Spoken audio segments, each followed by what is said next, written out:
Alors bonjour, ici Jean Sinotte du studio Photomode à Québec. Bien aujourd'hui, je viens vous présenter un petit gadget qui est un flash Cobra.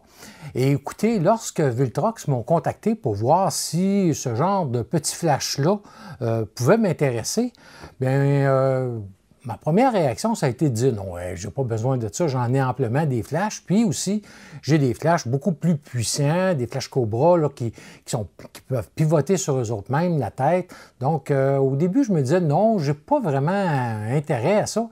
Et par la suite, j'ai songé à mon Z52 avec lequel je filme, mais aussi qui est mon appareil, là, si on veut, de tous les jours pour venir photographier lorsque je ne veux pas sortir mon Z9, ces trucs-là.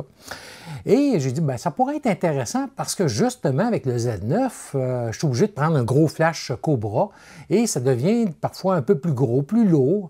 Et je me disais, bien, ça peut peut-être être intéressant d'avoir un petit flash de poche qui pourrait être monté là-dessus. Bon, je les ai dit que j'étais pour faire des tests, mais que, bon, je n'étais pas sûr de pouvoir faire une vidéo parce que je n'étais pas convaincu de la nécessité d'un tel gadget. Et finalement, bien, après les tests que j'ai faits, on va voir que c'est drôlement pratique. Et là, bon, sûrement qu'il y en a d'entre vous qui vont dire, ben voyons donc, un flash de ce prix-là ou de cette grosseur-là sur un Z9, ça n'a aucun bon sens. Mais il faut voir ça autrement. Tout d'abord, moi, que je viens toujours vous présenter, ce sont des accessoires ou en tout cas des trucs qui peuvent être pour certains agréables et pour d'autres, ça peut représenter aucun intérêt. Donc, moi, je vous montre les différents outils, différents produits et ça revient à vos goûts, à vos besoins, si ça peut vous intéresser ou non. Et ce petit flash-là, comme je vous disais, bien, qu'est-ce qui est vraiment intéressant pour moi, c'est que lorsque je pars avec mon Z9 et que je ne veux pas partir vraiment très chargé, avec un gros objectif, ces trucs-là, bien, ça peut représenter là, un peu comme le Z5 II, un petit flash là, qui va être agréable à utiliser avec le Z9, surtout si je suis en voyage, en déplacement et que je n'emmène pas là, tout mon attirail. Donc, c'est le petit flash Viltrox Z3 Spark que je vous présente aujourd'hui. Et j'ai fait quand même quelques tests et aussi une mise en situation à l'extérieur avec le flash pour voir le comportement du flash et la façon qu'on peut utiliser ce genre de flash-là. Donc, le flash est disponible en deux couleurs, soit en gris ou en vert. Et on va avoir d'inclus avec le flash, bon, la carte de garantie, mais aussi un petit diffuseur comme ça ici, parce que, bon, le flash, lui, comme on va avoir un éclair qui couvre un angle de 35 mm.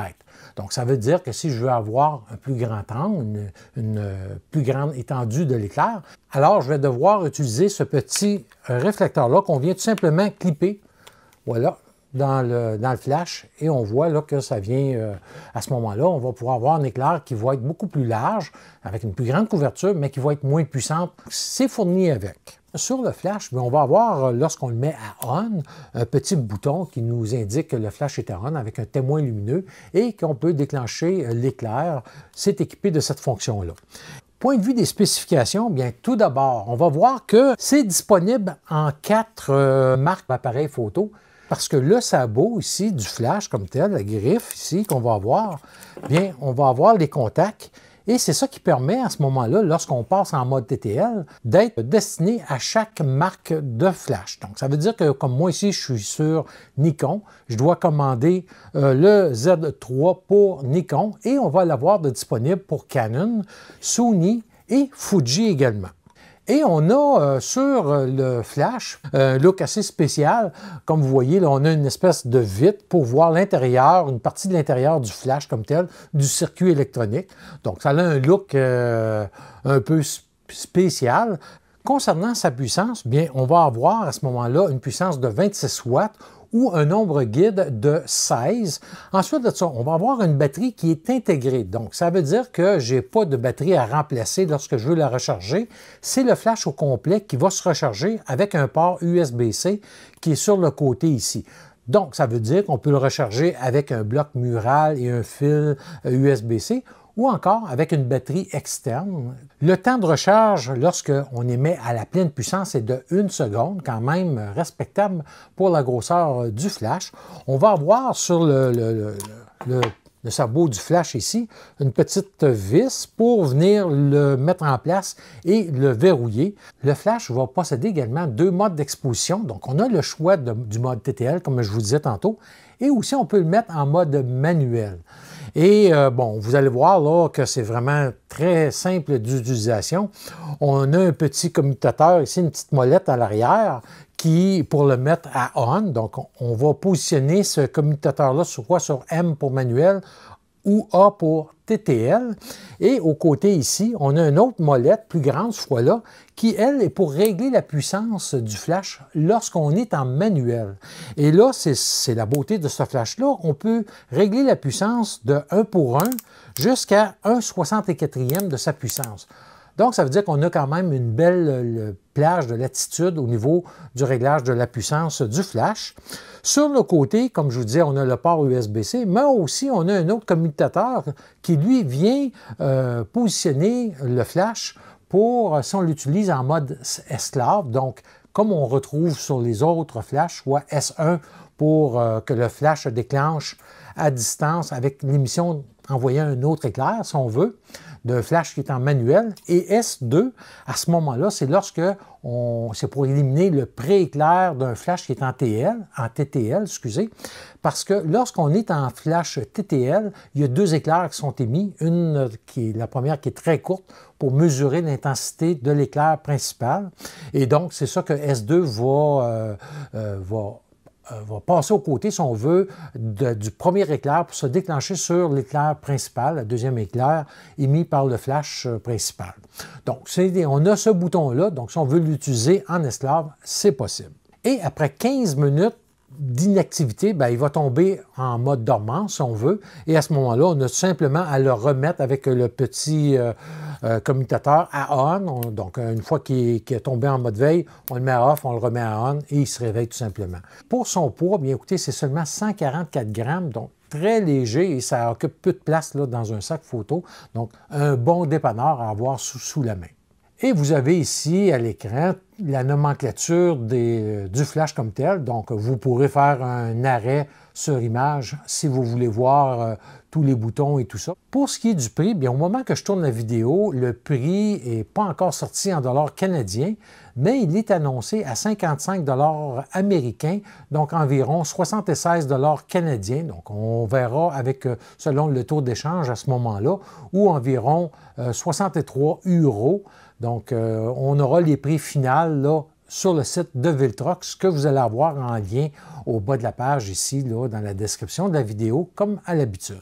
Pour la suite de la vidéo, qu'est-ce qu'on va faire? Je vais aller vous présenter mes tests techniques que j'ai faits, puis des photos, des résultats de photos que j'ai réalisés à l'extérieur avec une modèle, et par la suite, bien, je vous reviens pour la conclusion. Tout d'abord, dans mon premier test que vous voyez, c'est que j'ai voulu comparer le flash de Viltrox avec le petit flash intégré au Z52 pour voir la différence de puissance. Selon les fabricants, le Viltrox Z3 va avoir 26 watts de puissance ou un nombre guide de 16, alors que le flash intégré de Nikon a un nombre guide de 7. Pour les tests suivants, qu'est-ce que j'ai fait? J'ai placé le Z52 monté du Viltrox 50 mm 2 sur un trépied à 1,5 m du fond, ou 1,5 m du fond de scène, et le devant de la caméra. Et là, j'ai pris les lectures au posemètre Sekonic L858 avec les 2 flashs, le tout à 100 ISO et à 1/160e de seconde. Et là, j'ai testé à toutes les puissances, parce que même le flash chez Nikon, on peut ajuster la puissance et lui va de 1 pour 1 jusqu'à 1/32e. Et vous voyez là les résultats que j'ai obtenus entre les deux flashs. Et on peut voir que naturellement, le flash de Viltrox sera un peu plus puissant que le flash intégré. Et lorsqu'on arrive à 1/32e de la puissance, bien le flash de Nikon n'était plus détecté par le posemètre, alors que le flash Viltrox était toujours détecté jusqu'à sa plus basse puissance. Par la suite, j'ai installé le Z3 sur le Nikon Z9, monté du 85 mm 1.8 pour me rapprocher du 50 mm qui donne à peu près 75 mm sur le Z52 à la même distance. Et j'ai voulu voir au point de vue de l'éclairage, donc si j'obtenais à peu près les mêmes couvertures, les mêmes résultats. Et effectivement, là, à f4, bien, j'ai obtenu là, une couverture qui est très similaire là, avec les deux appareils. Alors, sur le prochain test, j'ai voulu comparer en mode manuel et en mode d'exposition programme sur l'appareil photo et à différentes puissances, naturellement, si j'étais pour avoir une belle exposition constante. Et j'ai comparé autant avec le Z52 et le Z9. Donc, sur la ligne du haut, on va voir le Z52. Et vous voyez que lorsque, sur la photo de gauche, en haut, je suis en mode manuel d'exposition sur l'appareil photo à 1/160e de seconde à f4 et en TTL. Et par la suite, je suis passé en mode programme en TTL complètement automatique. Et là, ça m'a donné 1/60e de seconde à f2.8 et on voit que j'ai une exposition qui est vraiment constante. Même chose avec la ligne du bas. À ce moment-là, c'est avec le Z9 et toujours le 85 mm. Et en TTL, toujours à 1/160e de seconde à f8. Et par la suite, en mode programme, en TTL. Et là, j'ai eu une vitesse de 1/60e de seconde et une ouverture de f4 en mode programme.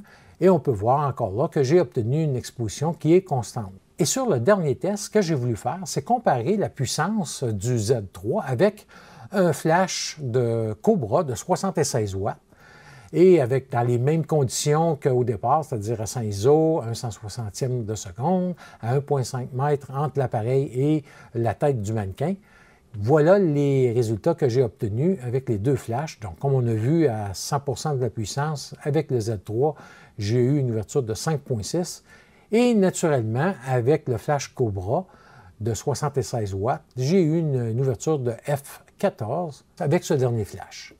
Maintenant, qu'est-ce que j'ai voulu faire? C'est des tests pratiques à l'extérieur. Donc, je suis allé dehors et j'ai utilisé le Z9 avec le 85 mm sur les prochaines photos que vous allez voir, à 500 ISO. Pourquoi 500 ISO? Parce que j'ai monté mes ISO pour garder les lumières de l'arrière-plan là, qui soient quand même bien exposées à une vitesse de 1/125e de seconde et une ouverture de f2. Et ici, je veux vous illustrer que lorsqu'on utilise un flash monté sur l'appareil, que ce soit un flash Cobra ou un flash comme le Z3, qu'est-ce qui se passe? C'est que lorsqu'on est dans un environnement qui a peu de lumière ambiante, comme on voit sur la photo à gauche, bien, on va avoir des yeux qui sont rouges. Donc, qu'est-ce qui crée les yeux rouges? C'est dû à l'éclairage direct de la rétine, qui est un tissu nerveux qui est fortement vascularisé par les tissus sanguins. Et c'est ça qu'on se trouve à photographier, le fond de l'œil qui est rouge et qui va nous donner les yeux rouges.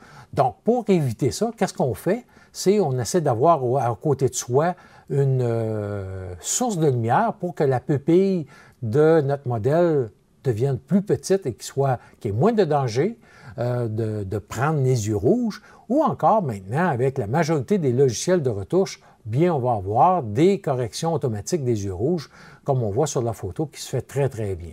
Et là, j'ai testé le flash tout d'abord. Comme vous voyez, je suis toujours au Z9 et j'ai mis l'appareil en mode manuel d'exposition. Donc, sur la photo numéro 1 à gauche, j'étais à 1/32e de la puissance, toujours à 500 ISO.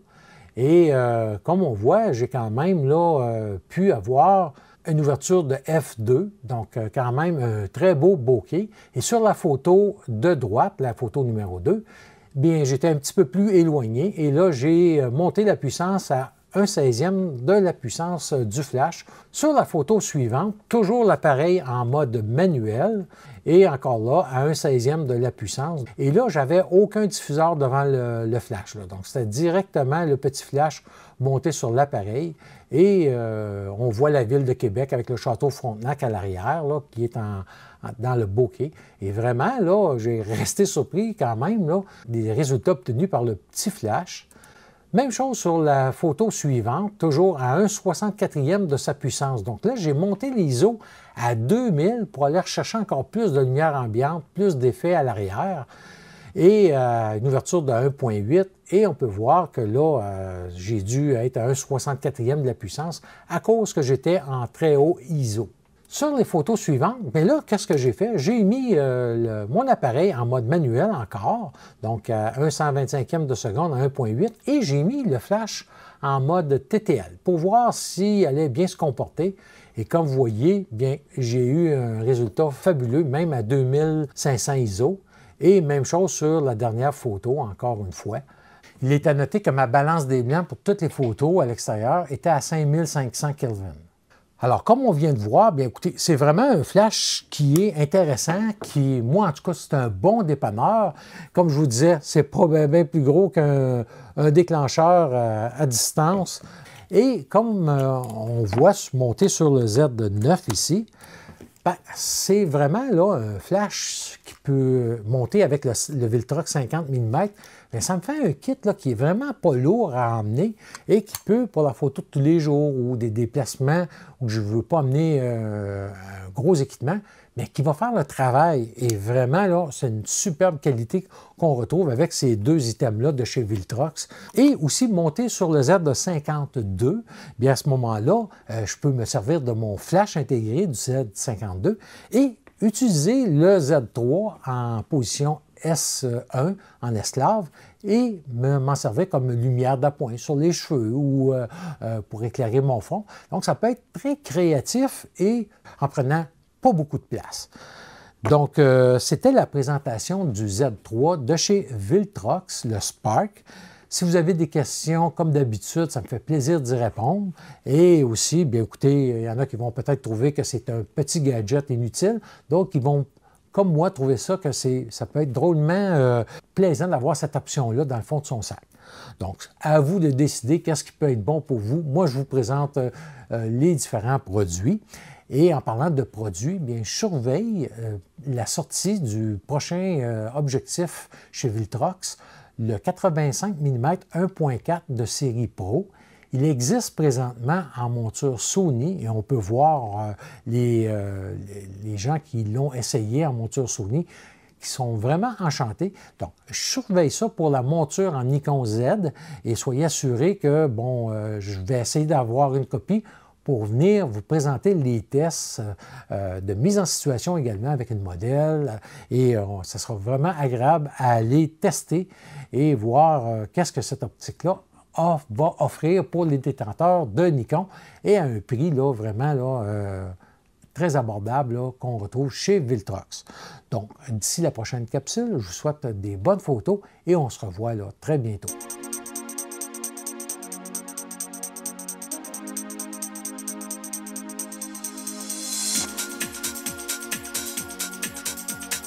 Ooh, ooh, ooh.